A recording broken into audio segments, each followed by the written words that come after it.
Hi, everyone. Welcome to The Open Mind, a community lecture and film series that brings together thought leaders in science and culture for meaningful and relevant discussions about mental health issues. Sponsored by UCLA's Friends of the Semel Institute for Neuroscience and Human Behavior and the Resnick Neuropsychiatric Hospital Board of Advisors. I'm Vicki Goodman, and it is my pleasure to welcome and introduce today's featured presenter, writer, speaker, publicist, and cystic fibrosis advocate, Diane Shader Smith. Diane is here to talk about Salt in My Soul, An Unfinished Life, the memoir based on her daughter Mallory's diary that was found after her death at the age of 26 and posthumously published. Mallory's diary offers a rare look into the mind of a young woman trying to live a mindful and meaningful life, her inner thoughts, and the mental health challenges she faced while living with cystic fibrosis. The memoir was also subsequently made into a documentary film that you can see on Apple TV, and I highly recommend. The catastrophic loss of her daughter led Diane on a new path, both unexpected and transformative. A UCLA graduate, Diane has spoken all over the country, been interviewed by the Today Show, the New York Times, the LA Times, NPR, the Hollywood Reporter, and has also given a TEDx talk in the midst of her grief about love, loss, and legacy. She's raised more than $5.5 million for basic science research with a current focus on phage therapy, a novel treatment to combat antibiotic-resistant superbugs that are one of the biggest threats to global health. We are also honored to welcome Dr. Brenda Bursch, who will join Diane in conversation immediately following her presentation. Dr. Bursch is a medical psychologist and a professor in the UCLA departments of both psychiatry and pediatrics. She spent 30 years working with medically ill youth hospitalized in Mattel's Children's Hospital at UCLA.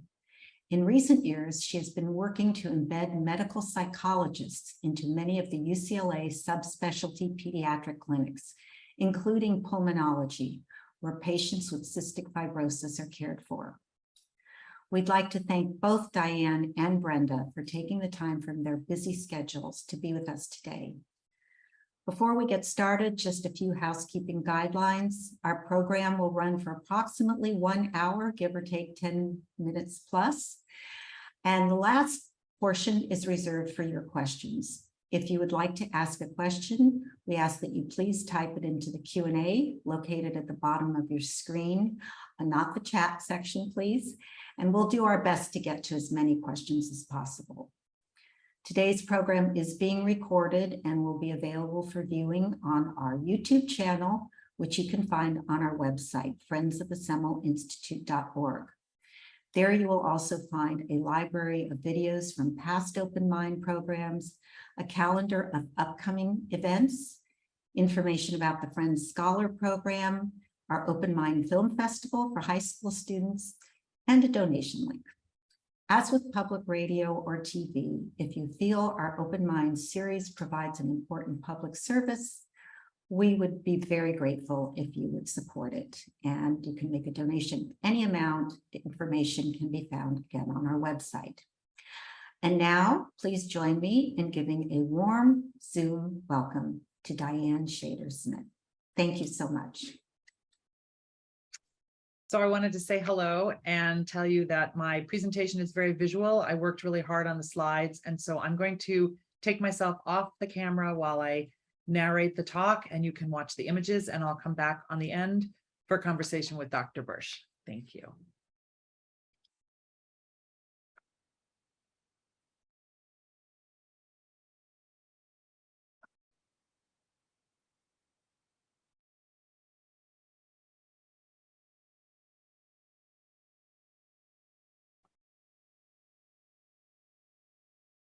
Thank you so much for having me. The work you're doing here is so incredibly important. The many faces of illness. Their experiences are as diverse as they are misunderstood. We need patients to share more of their stories. How can you treat a physical or mental health condition if you don't know about the body carrying it, about the life within that body, the person he, she, they? My daughter Mallory was diagnosed with cystic fibrosis at the age of 3. She had to endure rigorous daily treatments, which was very hard on her and very scary for us. The doctor seemed hopeful when he told us that kids with CF were living longer, but all Mark and I heard was that our child had an expiration date. I was desperate for a way to explain the disease to Mallory and her brother Micah, but there was no children's book about CF back then. So I wrote one. Mallory's 65 Roses. 65 Roses is what kids hear when adults say cystic fibrosis. We read the book to Mallory's class every September and gave a copy to each of her friends, even the boys, when she started dating, because it provided an easy way to explain her illness, which for so long was invisible. This book taught Mallory the power of narrative. One day, Mallory came home. She refused to do treatment anymore. She didn't want to be different from her friends. So for the first time, we explained that CF could be fatal, that treatment wasn't optional. Mallory listened carefully, and then she ran out of the room crying. She did not speak to us for 3 days, but after that, she started writing. And over time, she came to believe that amplifying patient voices could have implications for society. So she spent 10 years documenting what it was like to straddle the sick and the well worlds. She wasn't ready to share her information publicly, so she kept her musings locked away. Mallory was also an avid reader, and doctors responded to her intellect and curiosity, and they would often ask if they could bring residents and med students to her room for bedside training. They called Mallory the poster child for chronic illness, and they all loved her. But they didn't always love me because I was the bad cop to Mallory's good cop. I felt it was my job to protect her, even when it made me unpopular. There were so many things that got me into trouble. I was known to block the door to Mallory's hospital room before 6 a.m. when they wanted to empty her trash, write her daily goals on the board, or drop off medications when she had been up until well after midnight because of nursing issues or pharmacy delays. Sleep does not seem to be valued in the hospital, and so I fought for it. I used to sneak Mallory out of the hospital to get her hair washed and sneak her beloved dog Kona in at night. It was important to keep her mentally as well as physically healthy. Another issue was the inconsistency between days and nights. During the day, there are layers of staff and management is always watching, but at night, it's like a ghost town. With no systems of checks and balances, more mistakes seem to happen. I will say the doctors took great care of Mallory, and she thought so too, but still she would write, "It isn't the big, groundbreaking health events or even the scariest set of test results that make life with chronic illness difficult. It's the petty frustrations and humiliations that overtax my patience and goodwill and leave me drained and weakened." Mallory was reluctant to make waves, so I would be the one to intervene, which led to conflict. Not good. When fights happen between the two most important systems a patient relies on in terms of support, it creates stress for the patient. When Mallory was 12, she was colonized by a superbug called B. cepacia. Doctors warned us that things would get way more difficult. So to help Mallory cope, I adopted a mantra: no pity party. My goal was to find joy in every day. Mallory went on to adopt her own mantra, which was live happy. Things were okay for her health-wise in middle school. This is her brother Micah. But high school was another story, with Mallory in and out of the hospital, her chronic infection requiring lots of intravenous antibiotics. Fortunately, Mallory had lots of supportive friends.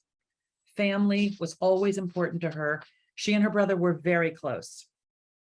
Mallory was a straight A student, 3-sport varsity athlete.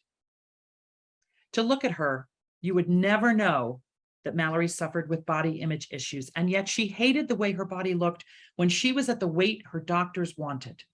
She also hated the digestive problems that come with CF, and she lived in fear of the fart. And food. Her words, I had a tormented relationship with food in high school, constantly being hungry, but also being afraid to eat, then eating anyway, never knowing how much to eat or what foods would be good or bad for my stomach. Sadly, when Mallory was at her thinnest and seemingly happiest, she was most prone to infection and often ended up in the hospital. In one of her more difficult admissions, a social worker introduced her to the worry box, a place to put writings about your grief and fear. You open it when you want to deal with those feelings, and you close it when you don't. Of this hospitalization, Mallory writes, I find myself panicking as I grow more oxygen dependent, experiencing pain with breathing, no longer able to walk without help. But outside of the hospital, life goes on. I'm most bummed about missing prom. Even if I do get out in time, I won't be able to find a date. Knowing she had a crush on a boy named Dylan, I asked her water polo coach, Rob Bowie, pictured here, for help. He said, I'm on it. And the very next day, Dylan brought flowers to the hospital, which motivated Mallory to exercise to get her strength back. Her hard work paid off. To her surprise, Mallory was voted prom queen. It was an absolutely incredible evening until the after party, when someone threw a smoke bomb into the venue. Mallory's throat started to burn. Her lungs were searing. Her eyes and her nose were watering. And then hemoptysis, when the airways bleed. Terrifying moments like this had distilled for Mallory a profound understanding of how precarious her life was. It's why she felt the need to document everything, to collect the wisps, the threads of her untidy happenings. She writes, with time, I grow decreasingly confident in the plans that I had etched in my mental map until it's hard to remember they were ever there. Mallory was finding her voice and decided to audition for graduation speaker. In her talk, she quotes the universally respected English philosopher, Winnie the Pooh. I used to believe in forever, but forever was too good to be true. Mallory chose these words carefully to be relevant to her classmates, but the second, private meaning was inspired by what she refers to as the dark voices in my head, the brokers of hopelessness. Mallory left for Stanford in the fall of 2010. And after growing up with a helicopter mom, Mallory desperately wanted to be independent, but she was nervous about not having my help. Over time, she adjusted, but along the way, there would be many hospitalizations ranging from weeks to months. In her junior year, Mallory worked as a peer health educator in a freshman dorm, and she was responsible for the social and emotional health of the residents. During a writing exercise with her residents, Mallory saw a pattern, that the freshmen were stressed and did not feel that they deserved to be at Stanford. Mallory was able to reassure them that she had felt the same way, and she writes about the duck syndrome. When students are like ducks gliding on the water, what no one sees is that underneath they are paddling furiously. The stress of working to make things seem effortless creates a vicious cycle of silence and struggle. This applies to physical and mental health issues that so many of us experience. Mallory had both. To manage her anxiety, Mallory spent time in nature whenever possible. She cared deeply about the environment and wrote her senior thesis about the intersection of human and environmental health. And then she recorded it as a podcast, and it was played on NPR. The analogy that Mallory draws helped her process what was happening to her body. It was terrifying. And of these fears, she writes, my memory, nearly photographic at times, serves me well in school, but it curses me at night. My internal hallucinations are so haunting, I can't escape them, even when I close my eyes, because the images play on my eyelids as if projected on a movie screen. It's scary to think I might look back and realize I could have done amazing things, but I didn't because fear held me back. It has been crushing to learn that Mallory suffered so much. Her emotional pain was never addressed until I pushed hard for a psych consult. Doctors were so focused on her survival that they missed the signs of mental distress. Despite her demons, Mallory graduated from Stanford Phi Beta Kappa, so excited to do field research. But doctors said that exposure to environmental toxins would further damage her lungs and told her no. She was devastated. No one understood her distress because Mallory still looked so healthy that everyone thought she was the golden girl who had it all.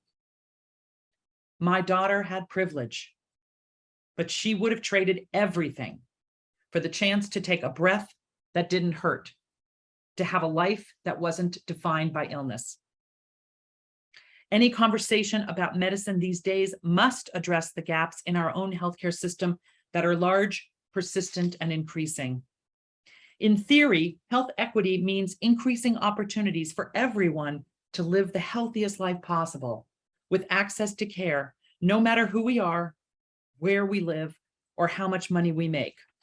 But to a patient with a disability, to a parent of a child suffering from mental health or a neurological condition, to a healthcare provider trying to save a life, there's an additional meaning. It's the great divide between those blessed with good health and those who struggle to stay afloat. As Mallory declined, she sharpened her mind, crystallized her thinking, and honed her writing skills, creating poetry out of prosaic experience in private journal entries. Mallory would write, "I am limited in what I can do, but not in what I can say. Cystic fibrosis does a lot of taking, of dreams, of time, of travel, of friendships, of freedom, of potential, of plans, of lives. It does not discriminate. It's a complex, unpredictable, irreversible, progressive, painful, suffocating, choking weed of a disease. I used to have fun, be fun. Now I'm afraid of everything, of being myself, but also losing who I am. That the choices I make are going to cut my life short. I'm going to be on voriconazole, an antifungal, for the rest of my life. And it's very hard on the liver. So drinking is a big risk, which layers on the fear that if I can't drink anymore, I won't enjoy college because everyone drinks. I'm afraid that I won't ever be happy, that I won't have friends or a significant other. And sex with a PICC line, an IV drip, ugh, no one will want that. I am afraid that I will always just be that sick girl. And yet, Mallory persevered. Instead of doing field work, she got hired to write a book, The Gottlieb Native Garden, a California love story, which led to another book offer, but working independently was lonely. So Mallory interviewed for a writing job with a company that had lots of young employees. The company made her an offer, but when she disclosed her medical condition, they withdrew it. Mallory was distraught. She was also in excruciating pain. And yet, doctors would always under-medicate. They were afraid of creating another addict. Mallory writes, "I feel like I'm drowning from lack of oxygen, but when I ask for pain meds, they treat me like I'm a drug seeker." It's worth noting that at another point, she writes about her own fears of getting addicted. "I never thought I would say this, but I have come to love the feeling of being on opioids. As my chest pain becomes unbearable, I need them to breathe.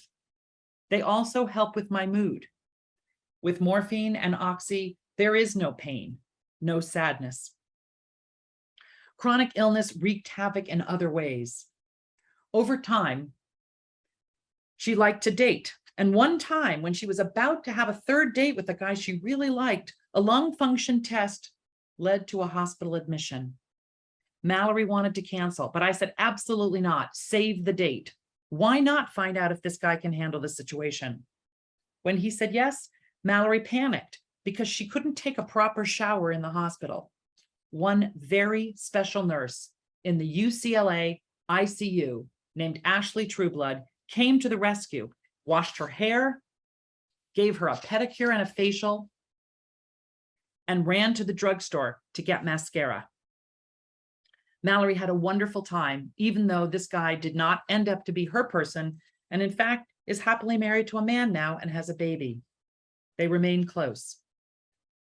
It was the following New Year's Eve when Mallory met Jack, who I call her real-life Prince Charming. She grappled with how much to tell him and landed on full disclosure.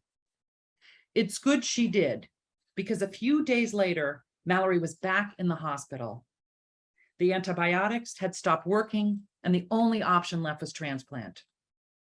The two centers where she had been a patient for most of her life said that they felt her case was too complicated and turned her down.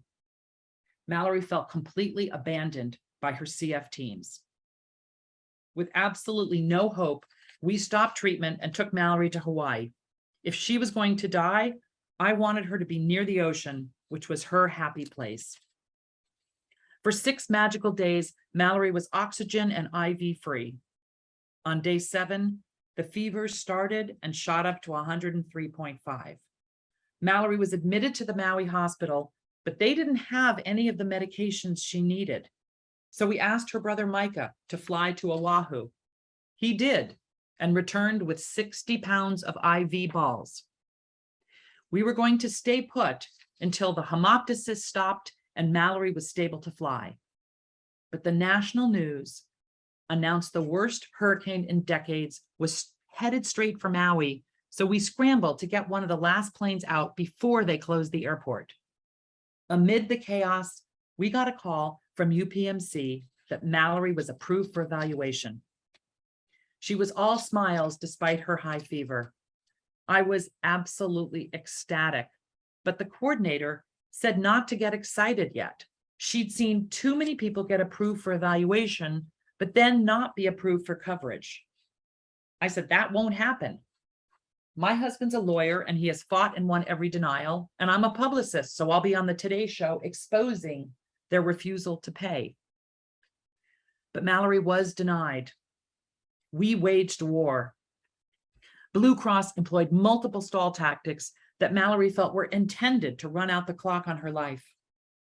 It would take a miracle to turn no into yes. We got the miracle because we knew someone who knew someone. It's clear that skewed social and economic policies made things so much easier for Mallory than for others. And as a result, she did not want to accept it because she felt guilty that others had not been able to overturn their denials. I urged Mallory to use her privilege, her access, and the power of the pen to expose this injustice, which she does quite eloquently in Salt in My Soul. The approval meant a cross-country move since UPMC was the only center willing to take her case. The day we left for Pittsburgh, there were oh so many tears. Mallory is hugging her brother on the left, and that's Jack in front with the dog. But Mallory was happy and hopeful when we arrived. With end-stage lung disease, it's all about getting the call. You can't exercise, shower, watch a movie, or sleep through the night without your phone right there, which intensifies the experience, but you cannot miss a single call. As the days and weeks pass, your heightened vigilance gives way to hopelessness because you think that call is never going to come, or if it does come, it will be too late. So at that point, I changed my mantra to somewhere over the rainbow, there are lungs. Things improved when a social worker friend came to visit.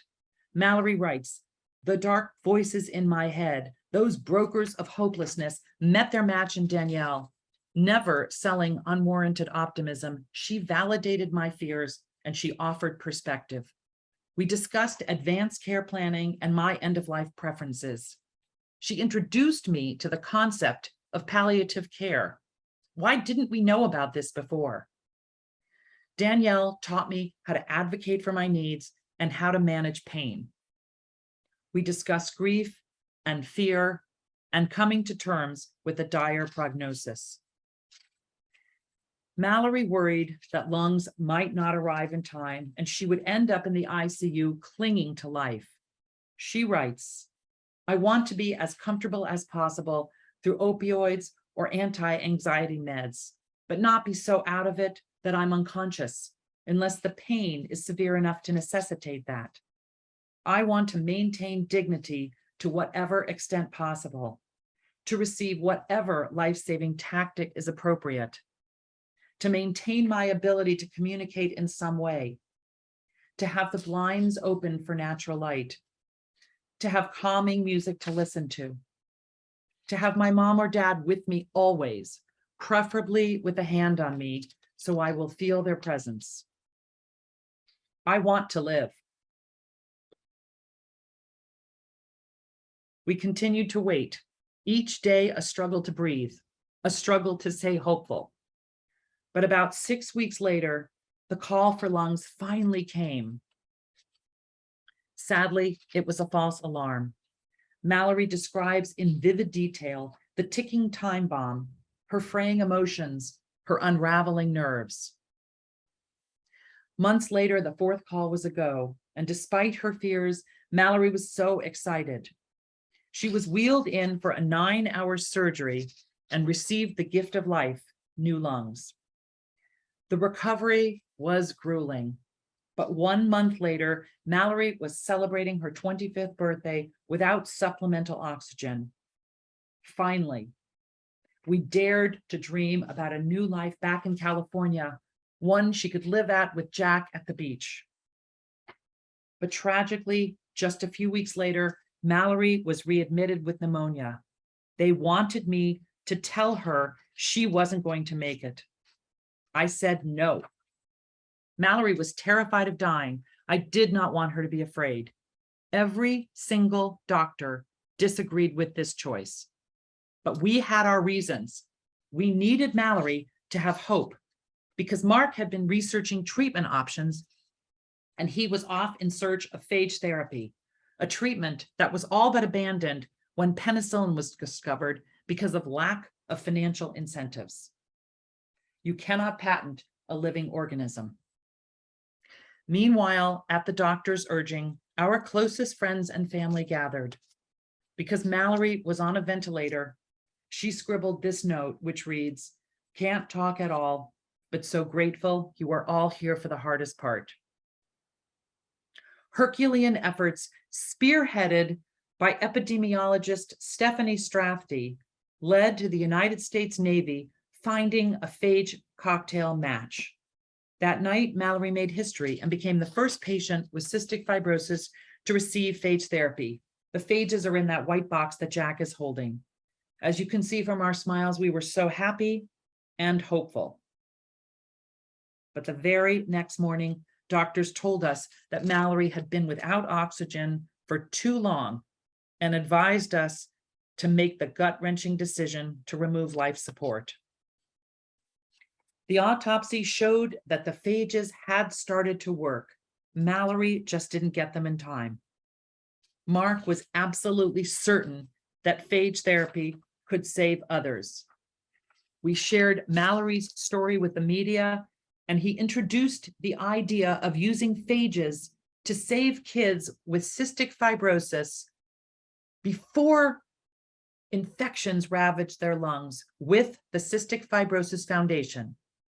They are now funding many trials. Mark went dipping for phages in his quest to bring this treatment to mainstream public awareness. This is a sewage treatment plant near Yale. As for me, I turned to Mallory's journal. Inside, there were 2,500 pages of her reflections over 10 years. She had finally, in the end, given me her password. It contained the playful writings of a teenager juxtaposed with the somber insights of a young woman facing death. I worked with Random House to have Mallory's memoir published posthumously as Salt in My Soul, which led to the documentary of the same name. Bringing Mallory's words to life on film has given me a much larger platform to raise awareness for patient advocacy and the power of words to help each of us become vulnerable communicators, empathetic listeners, and have our voices heard in a meaningful way. There is so much we can learn from the voices and experiences of those living with and dying from physical and mental health issues. So much more than just paying attention to the details of a particular disease or condition. We just need to listen.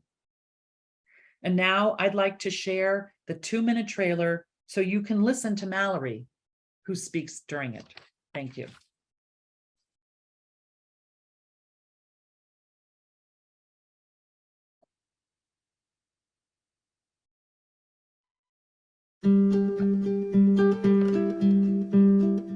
I'm not necessarily the most fearful of death, but I do think that when you leave people behind that have fought so hard to keep you alive, I think that would be devastating. When all my hopes seemed gone, your love was always there. I opened up in darkness. Hi, I'm Mallory Smith, and I have cystic fibrosis. She would write in it all the time. I wanted to read it, and she would not allow me.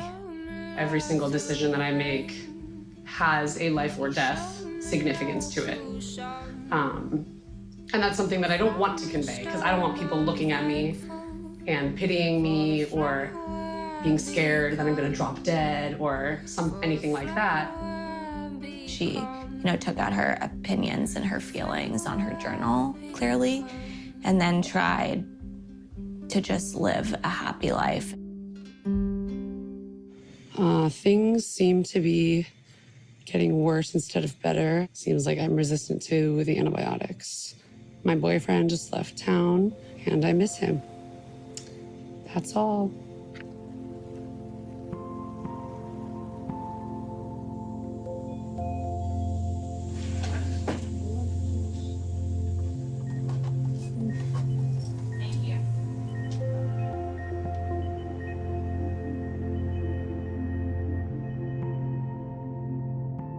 I feel like people with CF are privy to secrets it takes most other people a lifetime to understand.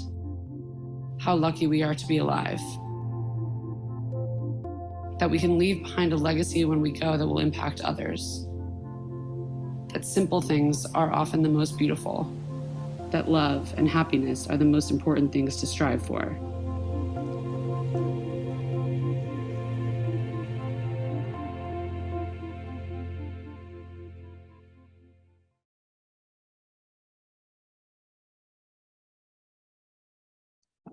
Thank you very much. Now I'd like to welcome Dr. Bursch, who is going to have a conversation with me.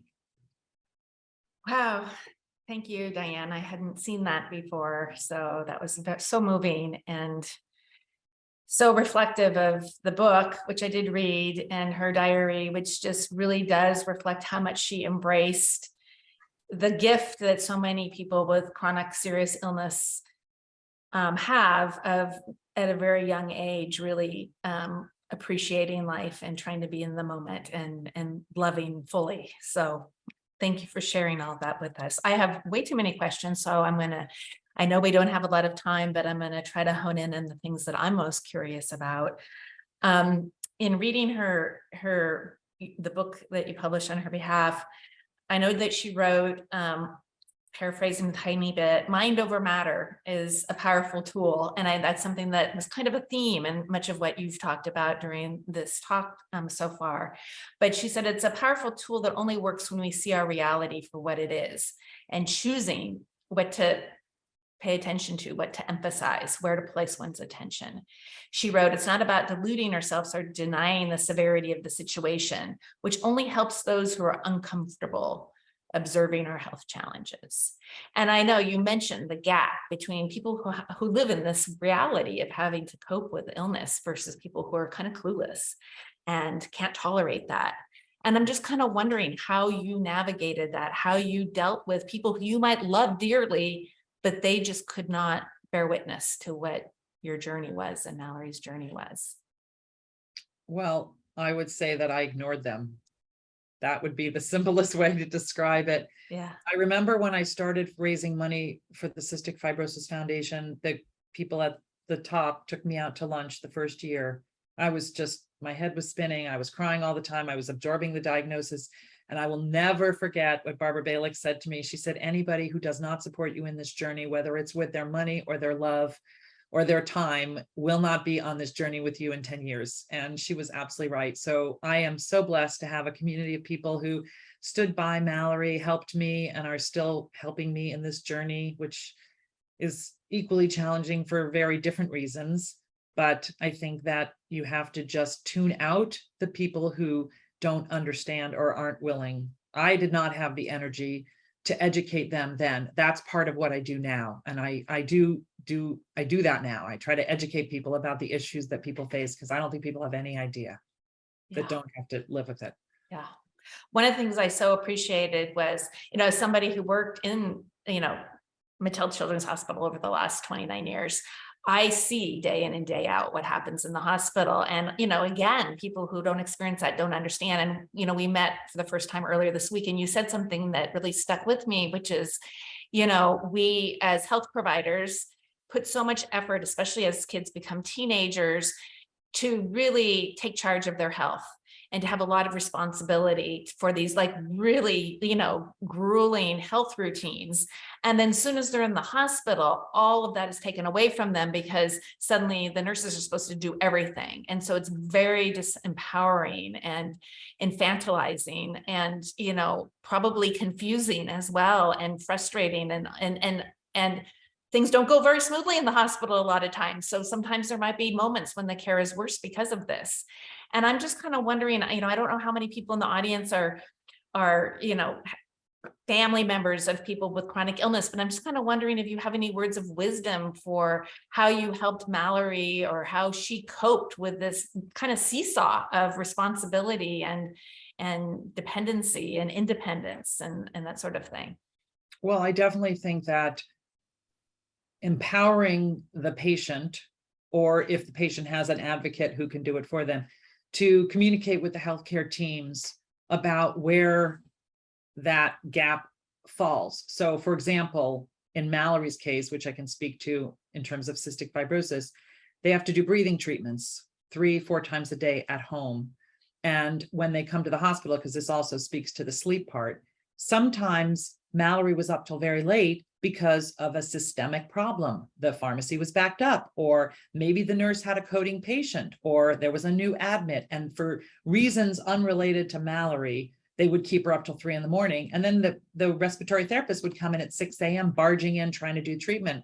And I would say, no, that's not okay, because she doesn't need to do it now. We do it at home when she wakes up.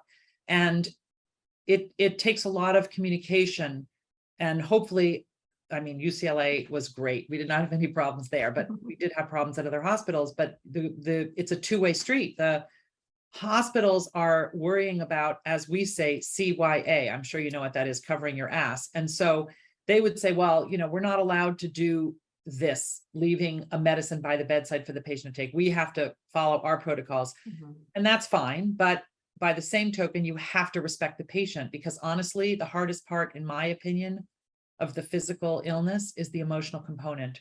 And Mallory, in the documentary, she says, or maybe it's in the book, she says something like, I'm happier now, even though my lung function has never been lower.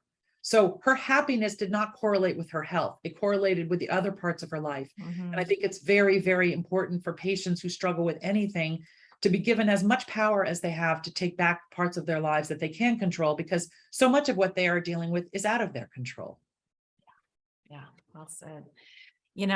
I know that she's very typical of a lot of kids and young people that I have met, where, it's just normal that you want to protect your parents to some degree. And so, that was part of the purpose of her diary, I know, is to have an outlet like that, so that she could, get down some of the more painful thoughts, which she are just so beautifully written. But I just think about what it must have been like for you to read that after her death. And I'm just kind of wondering, what for you, what was the hardest part of that and going through that? I'm imagining in some ways it was healing, in some ways it must have been very painful. What was hardest for you? Not the hardest part for me was realizing that I didn't realize how hard things were for her, given the fact that we were joined at the hip 24/7. But I will say, to that point of a child sparing their parent, we would have a fight and she would slam the door. Inevitably, it was about me trying to be too controlling about her treatment or what she was doing to try to, get to sleep early or don't stay out so late or whatever. And it was never doing your homework, because I could have cared less about school. I thought, you just need to stay alive and do whatever you need to do. But she would go in her room and slam the door and start pounding. So I was very nervous to read the journal, because I thought it was going to be filled with, I hate my mom, I hate my mom. There was not one word of negative energy directed towards me. And I realized that was her trying to spare me. And when I was working with Random House on putting together the entries, my sister, who helped me a lot, read the draft and she's like, you've got to put in one of the entries where she's goes after you. Otherwise, it's just not going to ring true, because every parent-child relationship. I said, she didn't do it. She didn't put it in the journal. And so then I started looking through emails and I found a letter that she had written to Mark, my husband, her dad, and raging on me for something I had done. And so I put that in the book, even though it wasn't in her journal. And I think she didn't put in there because she knew, I guess, that I would read it and she didn't want to hurt me. So she was unbelievable. And of course, what I want to do is find her wherever she is in the ether, down below, up above, and say to her, wow, thank you, but you didn't need to spare me. I would have loved to have addressed any of those concerns. But one of the reasons I felt it was important to have her journals published was because, which I know she wanted, was because there are lessons in there that people can learn from. And I tell everybody I know with a child who is dealing with stuff, don't just take things at face value. I made that mistake. And well, they're very savvy, those kids. They know how to keep things from parents, right? They're very savvy. The other thing that, she was diagnosed, when she was young, and went through a variety of developmental stages where she had to kind of rethink, what this illness meant. And I know that, you had to make decisions all along the way about what to share with her. And you gave the, really dramatic moment about when she finally grasped that she had a, life-threatening illness. And, I think if I remember correctly from the book, that also caused her to double down on being adherent, that she decided, oh, I want to take charge of this. So she might not talk to you for 3 days, but it actually, got her to take some more charge of herself. And I'm just kind of wondering if there were other pivotal moments that you can remember where suddenly things were clicking as she was getting, older and had more abstract reasoning ability and thought about her illness in different ways. Well, one of the things that she talked a lot about, and this is something I think it's worth mentioning, was the doctors would say, don't let CF define you. And she would say, how can it not define you? And she was bothered by the fact that they didn't acknowledge that it was a life-limiting, life-threatening condition. And I think she many times would say to me, why don't people just acknowledge how bad it is? Why are people afraid to it? And I get that, because I never, other than that time when Mark told her, if you don't do treatment, you're going to die, when she was really young, I never talked about mortality. And she writes about that. She writes about the fact that had she known, or had she really processed it, would she have accomplished as much? It's funny because I had a line in a version of my talk where I say, Mallory did reach her potential. And then a friend of mine who said, no, you cannot, that takes away from the fact that she did not get to reach her potential. But she did so much that from my perspective, she crammed more into 25 years than many people do in a lifetime. The thing that really struck me in the book, in her journal, that we did publish, I mean, there were 2,500 pages. So it's hard for me to remember what happened in real life, what I read in the 2,500 pages, what's in the journal, what's in the film. And then what's really funny about that all is that when people were interviewed for the documentary, they showed me some of the outtakes and I'd be like, that didn't happen that way. That's not what happened. And I had a lot of arguments with the director, who I adore, but about what is real and what is what people remember that's right, it's more. And at the end of the day, I've learned it doesn't really matter what happened. It's how you process it that really is what matters. So Yeah. And you really, the emotion that's connected to it and the meaning behind it is more important than the details, right? Yes. I'm just thinking it is so hard to balance both, validating where somebody's at and acknowledging the terribleness of what they're facing and trying to keep a happy face and a happy life. And I could see that that was a theme that, that you did try to balance in the ways that you could. It's impossible to have that always be perfect, right? Do you feel like that there was a time where you were the most out of sync with each other? Oh, 100% when she was 16.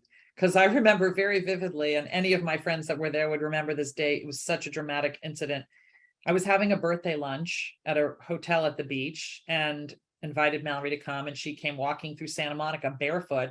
And I said, I told her 100 times, don't walk barefoot. There's bacteria on the cement, there's feces on the cement, and you get a fissure, you can get sepsis. And she came in barefoot and I was like, are you kidding me? Like, are you trying to kill me? And then we had a huge fight and she stormed off in the ocean. And of course, she was just trying to assert her independence as a 16-year-old at the time her mom's telling her. It was always health related. I was never one that said, oh, don't go in a room with the boy and close the door. And I wasn't strict in that way. And I didn't care about her schoolwork. I pushed her very hard in sports because that was good for her. But our one battle was always related to health. And of course, hindsight is 20/20 vision, right? You see it all. I wish I could go back and do it all over again and I would do things differently. And one of the things I would have done differently is instead of telling her, this is how you need to do it, I would have had more of a conversation with her. Why do you think that I want you to do this? But as Mark says, sometimes there's no rationalizing whatever. What's the word I'm looking for? Having a senior moment. The word when you're reasoning. There's no reasoning with somebody like a 2-year-old, right? So sometimes when you have a teenager that doesn't want to listen to you, it doesn't matter what you say, just by virtue of the fact it's coming out of your mouth, it's wrong. And I realize that. So yeah. Well, and it's just causing me to just think about the importance of self-compassion, right? I mean, what you've done for her and your family has done for her, she was very lucky, like you mentioned over and over, to be born in a family of means, but also parents who could be present in the ways that you were. And so, that self-compassion is such an important thing. I know that you know this for yourself and others that are observing you. But when you were in the throes of it, we have learned a lot about how Mallory coped. How are you coping during that time? I don't think there was any coping during that time. I think that when you are in acute crisis, and it was literally like I was on high alert 24/7, mostly because of the hemoptysis, which was the coughing up blood, which could happen at any moment and could be life-threatening anytime.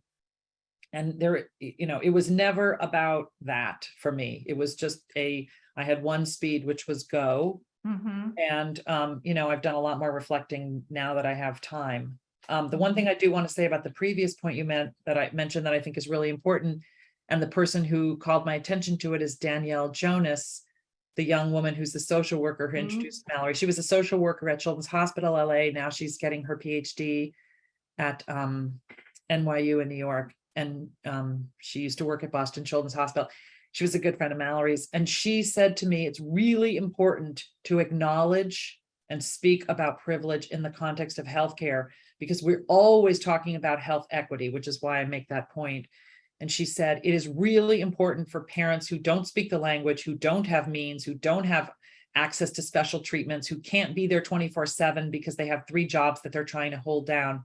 It's important for them to know that girls like Mallory die anyway, because a lot of those parents, she said at CHLA, thought that they were responsible for their child's death because they couldn't do more. And she says, I'm the reminder that you can do everything and you still can't save your child. So it's one of the reasons I speak about it. That's very moving. Thank you for sharing that. So since her death, you obviously, have launched into a mission, several missions actually simultaneously. And I'm imagining that this is something that has been healing for you. Is that an accurate assumption, or do you take breaks from it? I think you might still have one speed. Going very fast. I have one speed. That's what anybody who knows me will say. I do Yeah.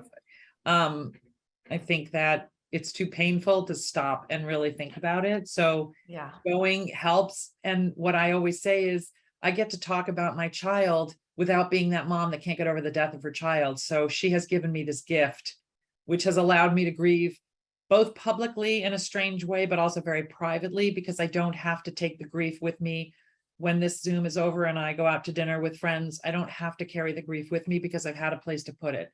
And every single day I do vomit up my grief in different ways. I spend obsessive hours writing talks. I spent a lot of time giving talks. I worked on the documentary. I'd wake up in the middle of the night and tell the director, no, that's not right. I mean, you have to have a place to grieve and you have to have a place to put it. And, you know, I know a lot of moms, unfortunately, who've lost children, way too many, many of them to mental health issues. And I think that also has a layer of complication that they say becomes complicated grief. I don't have complicated grief. I have sadness and I have grief, but I don't have any feelings like shoulda, woulda, coulda, the way my friends who had their kids die of either intentional overdose, accidental overdose, suicide, or death by suicide, all the different things that I've learned about in the mental health arena, which makes it so much harder. I see Vicky's over there. I think that's our cue. I am here. I'm sorry to interrupt this fascinating conversation. We do have quite a few questions, which I'd like to get to. But before I do, I just want to thank you both. Diane, thank you for sharing Mallory's journey in order to help others who live with serious illness and to raise awareness of the mental health challenges that are not as visible as the physical illness. Mallory's wish that she shares in the trailer that she will leave a legacy that will impact others has really come true because of you and sharing this story. But her determination and her resilience and her hopes and insights will be remembered by all of us who have been fortunate enough to hear your talk or see the film or read the book. And she's truly inspired all of us, as you have. And Brenda, thank you for your very thoughtful questions and sharing your knowledge with our audience. We have quite a few questions here.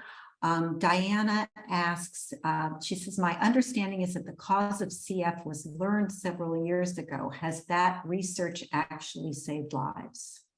That's a quick answer. The understanding that they now have about CF has led to a new drug called Trikafta that Vertex created, that for 90% of the patients with mutations that fall within the confines that the drug works, it has changed the trajectory. So yes, it's changed a lot. And unfortunately, there is 10% that's still outside that have mutations that don't respond to that drug. And that's a separate piece of work that I do to help raise awareness for the 10%. But there's so much hope. There's so many better treatments. And honestly, phage therapy is very important for people to pay attention to. When I first started talking about it 5 years ago, nobody knew about it. Now there are 4 centers in the US that are doing it, and it is being used in Australia, the UK, and in Germany and Belgium. And we are a little bit behind. And that's part of why I spoke at the White House, because we need to raise awareness for that. But that will help many, many conditions, not just CF. Kim, for those of us not familiar with phage therapy, could you explain what it is? Yes. There are living organisms called bacteriophages that are in the ground. They're viruses, and they are somehow, I'm not a scientist or a doctor, they are somehow able to attack the bacteria, and they win. And so it was very hard to find a cocktail to treat Mallory's bacteria. And by the time they did, it was too late. They said she was brain dead and she would not recover.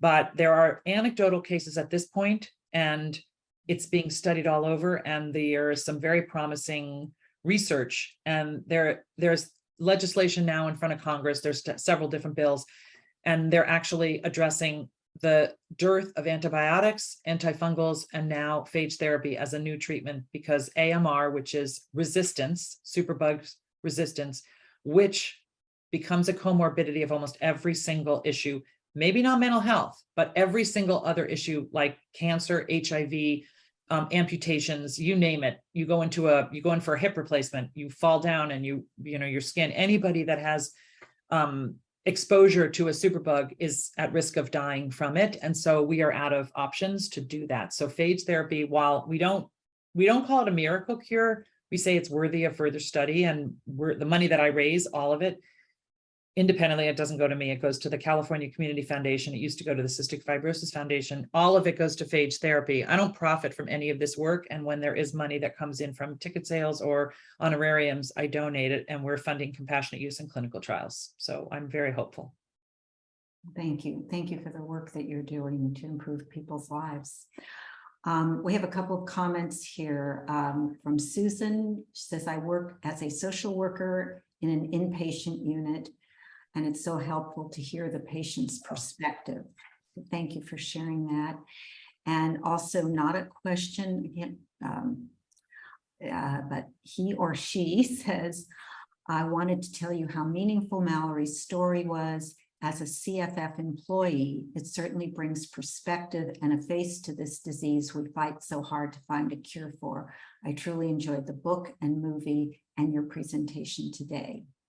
Well, that's very nice. One thing I say is that they're all three very different. My talk is my perspective as the mom. Mallory's book is all of her words, and the film is the filmmaker's presentation with other people, sharing their voices. So there are three different ways to tell the story. Thank you. There's a question here. If you don't have a streaming service, how can you see the film? Well, it's you can go to saltandmysouldoc.com, or you can just Google Salt in My Soul documentary and it'll come up. It's on Google Play, Apple TV, Vimeo. There's lots of ways, and you're welcome to give my email out and I can send them a link to where to find it. Okay, thank you. A question from Robert. You're still Mallory's mother today in spirit. How does this inform your continued advocacy? As a mother, what is your current relationship with Mallory, which is no longer a physical relationship, but a spiritual? I see that question, and I also want to say to Robert, I'm sorry, because I see that your son died by suicide that you put in there. And I can imagine that you're asking this question because of your own personal circumstances. I say everybody has different religious beliefs. I'm going to show you something. This is Mallory. This is where we have Mallory right here. It says, in loving memory of Mallory Beatrice Smith, with the sea turtle. My husband gave that to me for my birthday this year. And what I say is Mallory lives here in my heart. So I continue to parent her by parenting her legacy, which in my case, there's a book and a film and I give talks, but if you're not doing anything, I do believe that a person's legacy is how they are remembered after they're gone. That Buddhist saying, people die twice, once when they physically leave and the second time when we stop speaking about them. So I think it's really important to talk about your loved ones when they're gone, however you can. And whether it's just bringing them up in conversation or taking photographs and posting them with captions, or writing a short story, or writing a memoir, or putting a quilt together of their t-shirts that you've sewn into squares. I mean, there's so many ways to remember and parent, if that's the word we're using, the person you've lost. But I will say, it doesn't get easier. It doesn't get easier at all. It's helpful to me to do the work I'm doing, but the pain doesn't go away. Thank you. And Robert, I'm so sorry for your loss. From Cassandra, any advice to help my patient to be adherent? Thank you for a fantastic talk. Well, again, I have to preface this by saying I don't make money on any of this, but I would give your patient a copy of the book, because what people tell me, I hear from people all over that read the book, that it really does help them. Random House told me they submitted it for Pulitzer Prize consideration because they felt that it was so empowering to people with chronic illness. But, that's one thing. I think finding stories of people who are living with a disease or a condition and are a successful case, and you can find them in books and in movies, personal anecdotes through social media. I think that communicating the importance of adherence and compliance to longevity is hard with certain age groups, harder with certain age groups than others. It's also harder when you have a family dynamic that doesn't support the treatment. And I unfortunately know that is way, way too common. I hear all the time from people where there's a divorce and one parent is super careful and conscientious and the other one isn't, and that undermines the authority of the other one. So there are lots of, inherent problems that make it difficult. But I think somehow showing examples of people who are adhering to their treatment schedules or the lifestyle protocols that are needed and being successful and still finding joy in their life. Because really, honestly, I think it's about finding joy every day. Finding a reason to wake up every day is critically important. Dr. Bursch, you look like you wanted to say something. Yeah, I was just Let's gonna, hear it from this I guy. was gonna piggyback on, I didn't Yes, mean to please stop do. you. So I was just gonna say that, I think helping kids and young adults with adhering to their medical routines is one of the things that medical psychologists do the most of in subspecialty care. And, what we know is that the things that really become barriers to adherence are different across the age span and, and are very unique to each person. So we know that there's common things like Diane said earlier, like when you're a teenager, you want to assert yourself. And if you first got ill when you were a baby, like you have to test it out. Am I really ill? Maybe I have to go off my meds to see if I'm really ill. There's, there could be family chaos. There could be, so many things that are barriers, and to really dive deep to understand, what is going on with this person? What are they communicating? What are they struggling with? What are those barriers?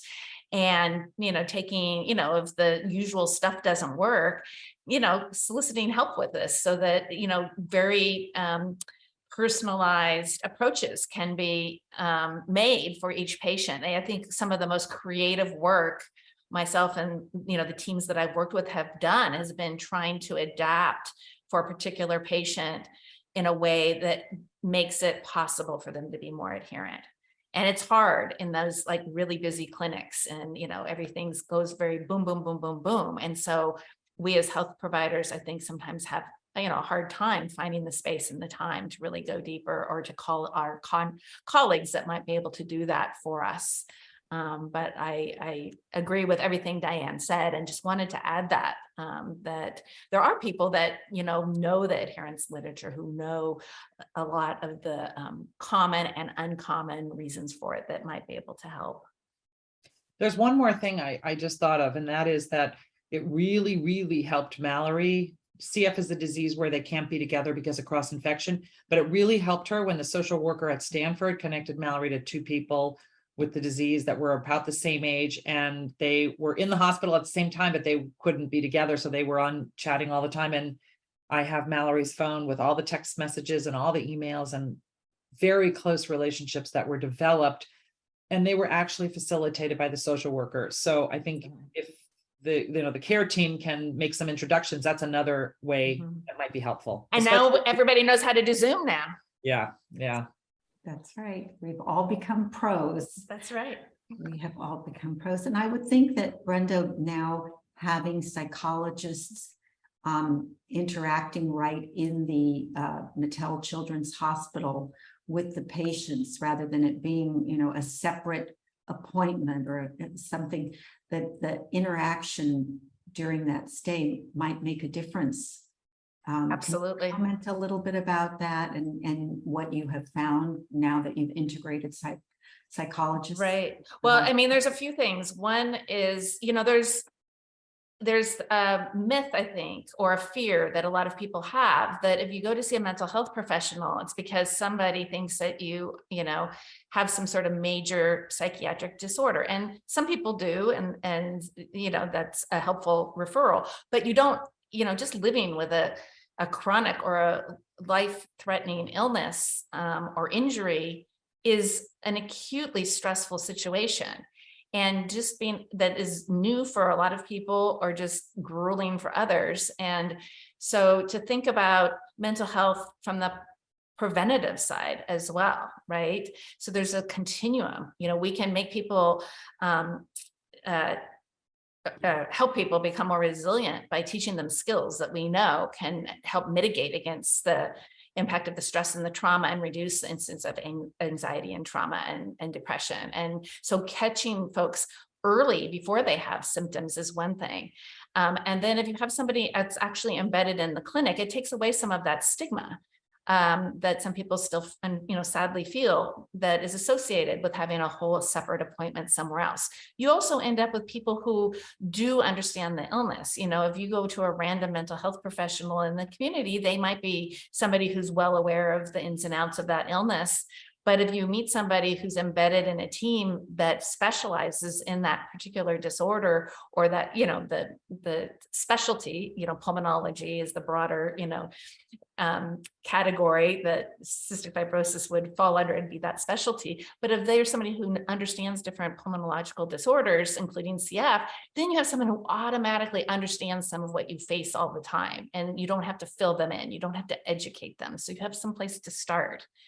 And so there's, I could probably spend an hour talking about some of the advantages of these integrated care, where there is somebody literally physically in clinic. But those are some of the highlights, I think, some of the reasons why it can be important. And I think, the biggest challenge is really understanding mental health intervention and assistance from not just a psychopathology perspective, but the entire range, including psychopathology, but also prevention and just coping with everyday stress and medical stress. Thank you. Thank you, Brenda. Thank you for the work you're doing. You're a real pioneer in bringing this kind of care to patients. So thank you for that. We are out of time, but I want to just end on a note that Kelly has shared. She says, just to thank you, Diane, you are a warrior. Mallory was clearly an amazing woman. I have 2 family members living with CF. Thank you for sharing Mallory's story and continuing to fight for CF patients. I want to thank you. I want to again thank both Diane and Brenda. Thank you for sharing the story, your knowledge with our audience. You've really given us a wonderful gift this evening, so thank you. Thank you to everybody who tuned in. Our next Open Mind is next Thursday, September 29th, again at 5 p.m. and the topic will be teen mental health. So I hope that you'll all join us. You'll watch your email, the invitation will be coming. And have a wonderful evening. And thank you for the privilege of your time. Thank you very much. Thank you. Thank you.